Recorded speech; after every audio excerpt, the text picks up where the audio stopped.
जय हिंद दोस्तों। उम्मीद करता हूं दोस्तों आपकी छठ पूजा, दीपावली, जो अन्य त्यौहार थे वो बहुत अच्छे से बीते होंगे। अब इन्हीं के साथ जो त्यौहार हैं वो समाप्ति की ओर हैं और उम्मीद करता हूं मैं कि आप लोग तैयारी के जो मोड है आपका वापस उसी मोड में आ जाएंगे जैसे आप पहले तैयारी कर रहे थे, क्योंकि त्यौहार में थोड़ा सा सब लोग इंजॉय करने लगते हैं तो तैयारी जो है थोड़ा सा ब्रेक लग जाता है तैयारी पे। लेकिन अब आपका वापस उसी मोड में आ जाना बेहद ज़रूरी है। अब देखिए 67 का जैसे पीटी हुआ था उसका रिजल्ट कुछ ही दिन में आयोग ने जो बताया था 14 नवंबर को आने वाला है, ज़्यादा टाइम अब बचा नहीं है। और 68 का नोटिफिकेशन भी आने वाला है कुछ ही दिन में। उसके बाद आपका मेंस संभावित है दिसंबर और 68 का पीटी भी संभावित है जनवरी में। तो अब आपके पास बहुत ज़्यादा दोस्तों वक्त बचा नहीं है। अब आपका टाइम बर्बाद करना बहुत खतरनाक साबित होगा। तो इसलिए अब हम लोग जो है तैयारी के उसी मोड में उसी मेहनत के साथ हम तैयारी उसी ऊर्जा के साथ करने के लिए फिर से वापस आ जाएं उसी रास्ते पे। तो नमस्कार दोस्तों, मैं अमित दिव्य प्रकाश दिव्य दृष्टि पीसीएस में आपका स्वागत करता हूं। दोस्तों आज हम देखिए गांधी जी पर चर्चा करेंगे। आप जानते हैं कि हमारे बीपीएससी के जो GS1 वाला पेपर है उसमें गांधी जी बहुत इंपॉर्टेंट हैं और गांधी जी हम लोगों की लाइफ में भी बहुत इंपॉर्टेंट हैं, क्योंकि हम लोग देखिए भारत के अगर हम नागरिक हैं तो गांधी जी को मैं तो समझता हूँ, मेरे तो रोल मॉडल हैं गांधी जी। मैं गांधी जी को बहुत फॉलो करता हूँ। तो उम्मीद करता हूँ आप लोग भी गांधी जी को समझते होंगे, उनको फॉलो करते होंगे। गांधी जी देखिए एक विचार हैं दोस्तों, व्यक्ति नहीं है, एक विचार है, बहुत बड़ा एक विचार है गांधी जी। और इस जो लेक्चर है इसमें वीडियो में हम यही देखेंगे कि गांधी जी मोहनदास करमचंद गांधी से महात्मा गांधी कैसे बने। तो इस उसमें हम बात करेंगे। तो ज़्यादा देर ना करते हुए चलिए दोस्तों हम शुरू करते हैं ये अपना टॉपिक जो है। तो देखिए दोस्तों, जैसा कि आपको पता है गांधी जी का जन्म जो है 2 अक्टूबर 1869 को हुआ और इनके पिताजी का नाम जो है मोहनदास, और उसके बाद इन्होंने अपना नाम भी उसी में जोड़कर तब अपना नाम रखा। माता जी जो है इनकी पुतलीबाई, उसके बाद पत्नी आप जानते हैं कस्तूरबा गांधी। पुत्र जो थे दोस्तों इनके दो लाल दो दास। तो देखिए हीरा लाल, मणिलाल, रामदास, देवदास, ये चार पुत्र थे इनके। और इनकी एक किताब बहुत फेमस है, माई एक्सपेरिमेंट्स विथ ट्रूथ। तो ये इनकी किताब है जिसमें इन्होंने अपनी आत्मकथा लिखी है और उसमें अपने जीवन से जुड़े हुए बहुत सारे चीज़ें इन्होंने इसमें अपना बताया है। तो दोस्तों ये इनका कुछ एक इन्फॉर्मेशन थोड़ी सी थी। इसके बाद मैं आपको और बता देना चाहता हूँ कुछ फैक्ट इनके बारे में गांधी जी के, कि गांधी जी देखिए 1893 में दक्षिण अफ्रीका गए थे दोस्तों। एक हमारे भारतीय बिजनेसमैन थे अब्दुल्ला जी, उनका केस लड़ने जो है दक्षिण अफ्रीका गए। तो पहली बार जब दक्षिण अफ्रीका गए तो आपको इनका एक इन्होंने आपने सुना होगा ये कि इनको ट्रेन से उठा के फेंक दिया था किसी वहाँ के व्यक्ति ने। तो गांधी जी ने फिर भी कुछ नहीं किया। उसके बाद वहाँ पे भी इन्होंने एक आंदोलन जो है खड़ा किया अहिंसा के उसमें कि और उसमें भी सफलता हासिल करी और गांधी जी की धीरे धीरे वहीं से ख्याति बढ़नी शुरू हो गई थी दोस्तों। उसके बाद ये भारत आए, 9 जनवरी 1915 को ये भारत आ गए और उसी रूप में आप देखते हैं कि हमारे यहाँ प्रवासी दिवस के रूप में मनाया जाता है 9 जनवरी को। फिर उसके बाद गांधी जी की कुछ उपलब्धियां रही। 1916 में इन्होंने देखिए आश्रम बनाया जो है साबरमती पहली बार, और वहीं फिर वहीं रहते थे, वहीं से अपना सारे कार्यक्रम जो है ये करते थे। सबसे पहले गांधी ने 1916 में लखनऊ में एक सम्मेलन चल रहा था, वहाँ पे गए थे और वहीं पे जो है रामकृष्ण शुक्ल जो थे इनको मिले और इन्होंने जो है बिहार में जो आपको पता होगा चंपारण आंदोलन जो हुआ था उसके लिए वहाँ पे इनवाइट किया। नील के जो खेती करते थे किसान, उनकी समस्याओं से इनको अवगत कराया गांधी जी को, और गांधी जी वहाँ गए और 1917 में और चंपारण जो सत्याग्रह चलाया और वहाँ पे नील के किसानों की जो दिक्कतें थी उसको दूर की। और तीन कठिया पद्धति की दिक्कत थी वहाँ पे, वो आप जानते हैं कि वो भी गांधी जी ने समस्या हल कराई। और फिर उसके बाद गांधी जी ने 1918 में खेड़ा का जो विद्रोह था वो भी शांत कराया। फिर उसके बाद 1918 में मिल मजदूर जो थे, अहमदाबाद वाली मिल थी, उसका भी जो दिक्कतें थी वो भी समस्याएं दूर कराई। फिर 1919 में रॉलेट एक्ट आ गया। फिर जलियांवाला बाग कांड हुआ 13 अप्रैल को, उसमें भी गांधी जी की अहम भूमिका थी। गांधी जी ने अपनी जो है उपाधि जो अंग्रेजों ने दी थी वो वापस कर दी। और उसके बाद 1920 से गांधी जी का एक अलग रूप निकल कर आता है दोस्तों। जो असहयोग आंदोलन जो शुरू किया गांधी जी ने, तो ये काफ़ी अहम हो जाता है गांधी जी के लिए कि असहयोग आंदोलन का जो लीडर थे गांधी जी, लीड गांधी जी ने किया था। और ये कुछ साल चला। 5 फरवरी 1922 को आप जैसा कि जानते हैं चौरी चौरा कांड हो गया था। उसके बाद गांधी ने ये आंदोलन वापस ले लिया और फिर इनको जो है 12 फैब को इन्होंने वापस ले लिया उस आंदोलन को। फिर इसके बाद इन्होंने 1924 में जो बेलगाम का अधिवेशन हुआ था कांग्रेस का, उसमें भी हिस्सा लिया, अध्यक्षता करी। और फिर 1930 में दोस्तों दांडी मार्च यात्रा निकाली गांधी जी ने। 12 मार्च से शुरुआत करी थी। 6 अप्रैल 1930 को ये दांडी पहुंचे थे, वहाँ पे नमक कानून इन्होंने तोड़ा था। और फिर वहीं से गांधी ने सविनय अवज्ञा आंदोलन की शुरुआत करी, जो कि बहुत फेमस आंदोलन है और बहुत उसका प्रभाव पड़ा जो है अंग्रेज़ों के उसमें। और फिर उसके बाद दोस्तों आप जानते हैं 3 गोलमेज सम्मेलन हुए थे, जिसमें कि गांधी इरविन समझौता भी हुआ था। 1931 में गांधी जी ने गोलमेज वहाँ पे सम्मेलन में हिस्सा भी लिया था। केवल दूसरा सम्मेलन था गांधी जी का। ये प्रश्न बार बार पूछा जाता है बीपीएससी में, अन्य आयोगों में, कि गांधी जी ने कौन से गोलमेज सम्मेलन में हिस्सा लिया था। तो दूसरा सम्मेलन था वो 1931 का। फिर दोस्तों गांधी जी ने 1940 में व्यक्तिगत जो सत्याग्रह था वो शुरुआत करी उसकी।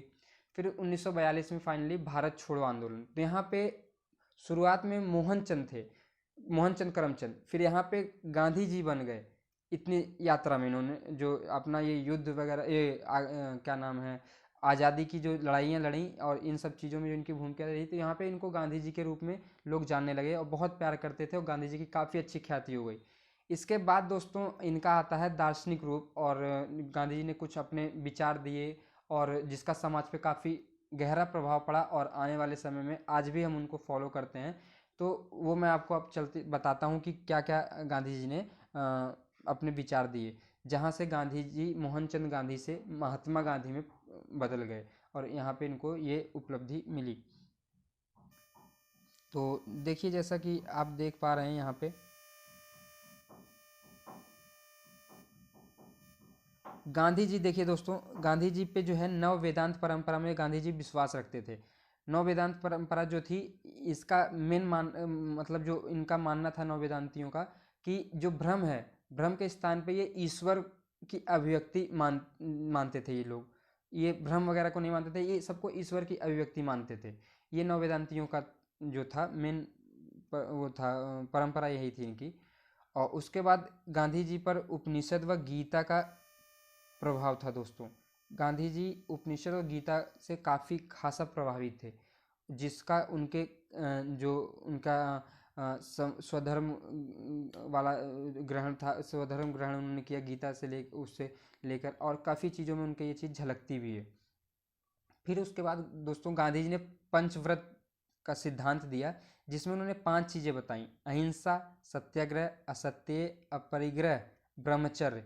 ये 5 चीज़ों के बारे में गांधी जी ने ये सिद्धांत दिए कि 5 चीज़ें अगर आप अपने जीवन में इसको फॉलो करते हैं तो आपका जीवन सही होगा, और ये करने भी चाहिए एक व्यक्ति को, ये भी गांधी जी ने कहा। तो देखिए पहले इनका हम देखते हैं अहिंसा। दोस्तों अहिंसा गांधी जी ने बताया कि जगत के जो कण कण में ना ईश्वर बसता है, तो हम किसी के साथ भी हिंसा ना करें, क्योंकि हर चीज़ में ईश्वर की छाप होती है, ईश्वर की रचना है वो। तो हमें हिंसा से बचना चाहिए। और ये इन्होंने आदर्श भी बताया कि अहिंसा सिर्फ आदर्श नहीं है, ये मानव जाति का जो है प्राकृतिक नियम है दोस्तों। तो ये गांधी जी ने ये विचार दिया। और जैसा कि उन्होंने एक एग्जाम्पल के थ्रू बताया कि देखिए जैसा जो पशु होते हैं, पशु अपने भोजन के लिए किसी अन्य पशु को मारते हैं, वो हिंसा करते हैं, वो उनका आदर्श है। अगर वो ऐसा नहीं करेंगे तो वो उनका पेट नहीं भरेगा, वो खुद मृत्यु की कगार पे पहुंच जाएंगे। लेकिन मानव को ऐसा नहीं करना चाहिए, क्योंकि उसका वो आदर्श नहीं है कि हिंसा करे। वो सबके साथ समरसता से रहे, अच्छे से रहे, ये उसका आदर्श है। तो ये अहिंसा का उन्होंने जो ज्ञान दिया था उस पे है। फिर उसके बाद हम आते हैं सत्याग्रह। सत्याग्रह दोस्तों देखिए इसमें कहा गया है गांधी जी के द्वारा कि सत्य जो है ना उसके प्रति हम आग्रह करेंगे और अहिंसक रूप में करेंगे। हम हिंसा के द्वारा नहीं करेंगे, हम अहिंसक रूप से हाथ जोड़ के आपसे सत्य के प्रति आग्रह करेंगे कि आप ऐसा करिए, ऐसा हमें करना चाहिए। जैसे इन्होंने बताया भी कि अगर कोई आपको एक झापड़ मार दे तो आप दूसरा भी गाल लगा उसके सामने कर दीजिए, कि हम मतलब हिंसा नहीं कर सकते, हम सत्य के प्रति हम आग्रह अपना करते रहेंगे। ये गांधी जी का मानना था। असत्य दोस्तों देखिए तीसरा है असत्य। असत्य में जो इसका असत्य का सामान्य सा अर्थ जो है कि चोरी ना करना। आप इसको सामान्य अर्थ में समझिए, चोरी ना करना।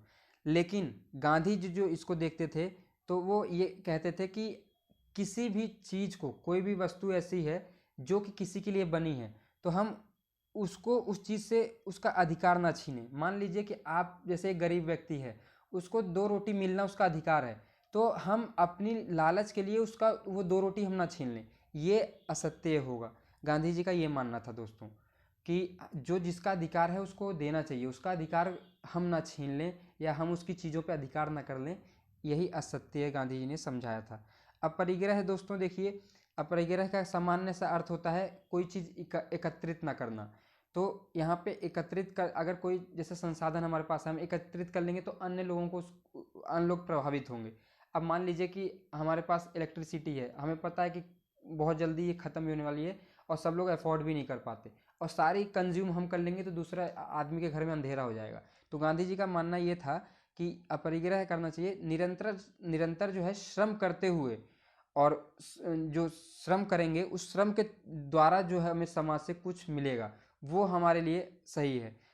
क्योंकि हमें श्रम करके ही समाज से कुछ लेना चाहिए। ऐसा नहीं कि हम किसी से लूट लें, किसी के छीन लें, ये काम नहीं करना चाहिए। हमें मेहनत करनी चाहिए, उस मेहनत के बदले में मेहनताने के रूप में हमें समाज से कुछ लेना चाहिए। अगर हम एक पेड़ लगाएंगे, उसको रोज़ पानी देंगे, खाद देंगे, तभी हम हमारा अधिकार होगा कि हम उससे फल लेने के अधिकारी हैं, नहीं तो हमारा अधिकार नहीं है। जब हम फल पेड़ लगाएंगे नहीं तो हम फल कहाँ से खाएंगे। तो यही गांधी जी का मानना था दोस्तों। फिर आते हैं ब्रह्मचर्य। ब्रह्मचर्य गांधी जी ने कहा कि मन वचन से जो है चीज़ों, अपनी इंद्रियों पे कंट्रोल करना चाहिए। मन वचन कर्म से जो है अपनी इंद्रियों पे कंट्रोल करना चाहिए, पूर्ण रूप से संयमित रहना चाहिए हमें। इसके लिए गांधी जी ने कुछ बताया भी कि जिससे कि हमारे मन में विचलन ना हो, अन्य चीज़ों की भावनाएं ना आए। तो इसके लिए गांधी जी ने बताया कि पवित्र विचार जो है वो निरंतर उसका चिंतन मनन करना चाहिए हमें, और ईश्वर को जो है, ईश्वर की उपासना करनी चाहिए दोस्तों, और समाज सेवा करनी चाहिए, और भी अन्य चीज़ें कुछ बताएं। तो इसी के थ्रू हम ब्रह्मचर्य को हासिल कर सकते हैं। तो ये गांधी जी के जो है 5 पंचव्रत जो थे बहुत इंपॉर्टेंट हैं, ये आप लिखेंगे और इसको एक्सप्लेन करेंगे तो आपका क्वेश्चन जो बीपीएससी में आता है या जीवन में भी अगर इसको फॉलो करते हैं तो बहुत फ़ायदा मिलता है इससे। तो अन्य में भी गांधी जी ने कुछ बताया दोस्तों। देखिए, गांधी जी प्रकृति के बारे में भी कुछ बताते हैं कि गांधी जी देखिए, पहली बात तो मानववादी नहीं थे, मानवतावादी व्यक्ति थे, चिंतक थे गांधी जी। वो किसी एक मानव की चिंता नहीं करते थे, वो पूरी मानवता के प्रति उनका चिंतन रहता था दोस्तों। तो उनका कहना भी था कि प्रकृति जो है हमारी सारी आवश्यकताओं को पूरा कर सकती है, लेकिन अगर हम लालच करेंगे तो हमारी लालच को पूरा करने की क्षमता प्रकृति के पास नहीं है। तो जितनी ज़रूरतें होंगी एक आदमी की, वो प्रकृति भरपूर कर सकती है, उसको पूरा कर सकती है। लेकिन अगर किसी ने लोभ और लालच कर लिया तो उसकी भरपाई हमारी प्रकृति के बस की बात नहीं है। तो गांधी जी का सीधा सा मानना ये था। और देखिए दोस्तों, इसके बाद गांधी जी धर्म को भी मानते थे। धर्म के उसमें गांधी जी हिंदू मुस्लिम ये वाला धर्म नहीं मानते थे, ये दूसरा धर्म होता है। लेकिन गांधी जी राजनीति में धर्म मानते थे कि अगर राजनीति में धर्म होना बेहद ज़रूरी है, क्योंकि राजनीति में जब धर्म होगा तो धर्म की राजनीति, मान लीजिए आप धर्म की राजनीति होगी तो सबको मौका मिलेगा, हर चीज़ सबके लिए होगी। तो अगर उन्होंने इसके लिए एक चीज़ भी कही कि अगर धर्म में राजनीति अगर जैसे ख़त्म हो जाए, राजनीति में अगर धर्म नहीं है तो वो मृत शरीर के समान है और उसको जल्द से जल्द नष्ट कर देना चाहिए, नहीं तो वो गंदगी फैलाएगी, बदबू देगी। तो इसी लिए उन्होंने, गांधी जी ने ये चीज़ कही धर्म के लिए। फिर आते हैं दोस्तों सर्वोदय। ये इनका बहुत महत्वपूर्ण सिद्धांत है सर्वोदय। सर्वोदय का देखिए सामान्य सा अर्थ है कि जो किसी भी पंक्ति में आखिरी में खड़ा है, एक पंक्ति में आखिरी व्यक्ति जो है उसके तक चीज़ें पहुँचें और सबका उदय हो, यही सर्वोदय है। तो गांधी जी देखिए पूंजीवाद जो था ना उसको शैतानी सभ्यता कहते थे, वो पूंजीवाद का कभी समर्थन नहीं करते थे। और इसीलिए उन्होंने एक कोई ईसाई संत पॉल थे, जो उनका कोट था, उनका जो एक कथन था उसको गांधी जी ने कोट भी किया है, जो काम नहीं करता उसे खाना भी नहीं खाना चाहिए। ये गांधी जी ने उनका पॉल जी का जो है कथन कोट किया है अपनी किताब में। और उसके बाद गांधी जी ने दोस्तों सर्वोदय के लिए सबसे बड़ी बात कही है कि तुमने जो सबसे गरीब और सबसे दुर्बल व्यक्ति देखा हो उसको याद करो और फिर अपने दिल से पूछो कि तुम जो कदम उठाना चाहते हो क्या इससे उस आदमी को कोई फायदा होगा। इस पे चिंतन करने के लिए गांधी जी ने कहा है दोस्तों। जैसे मान लीजिए कि अगर हमारे पास कोई चीज़ है और हमारे पास अधिकार है, तो हम अगर उस चीज़ को करेंगे तो उसका क्या फ़ायदा, हमें उस करने से पहले ये ज़रूर सोचना चाहिए कि क्या इसका फ़ायदा या इसका जो मतलब फ़ायदा जो है वो जो पंक्ति की आखिरी व्यक्ति जो होगा उस तक इसका फ़ायदा पहुंचेगा या उसका क्या असर पहुंचेगा। ये सोचने के बाद ही हमें कोई कार्य करना चाहिए। देखिए दोस्तों, एक लोक सेवक आप बनेंगे आने वाले समय में, या एक जागरूक इंसान, अगर आप जागरूक नागरिक हैं तब भी आपकी जिम्मेदारी बनती है कि आप इसके बारे में सोचें। कोई भी फैसला लेने से पहले आप ये जरूर सोच लें कि इसका किन लोगों पे इसका असर पड़ेगा, क्या इसके फायदे होंगे, क्या नुकसान होगा, इससे लोगों को ज़्यादा फायदा होगा या ज़्यादा नुकसान होगा, इस बारे में सोचना बेहद ज़रूरी है। इन तरह की चीज़ों को गांधी जी ने हमारे बीच रखा। इसी से मैं मानता हूँ कि गांधी जी मोहनचंद करमचंद गांधी से महात्मा तक का सफ़र उन्होंने तय किया है दोस्तों। तो गांधी जी देखिए बहुत विशाल चीज़ है और इनको एक वीडियो में कवर कर पाना दोस्तों बहुत मुश्किल है।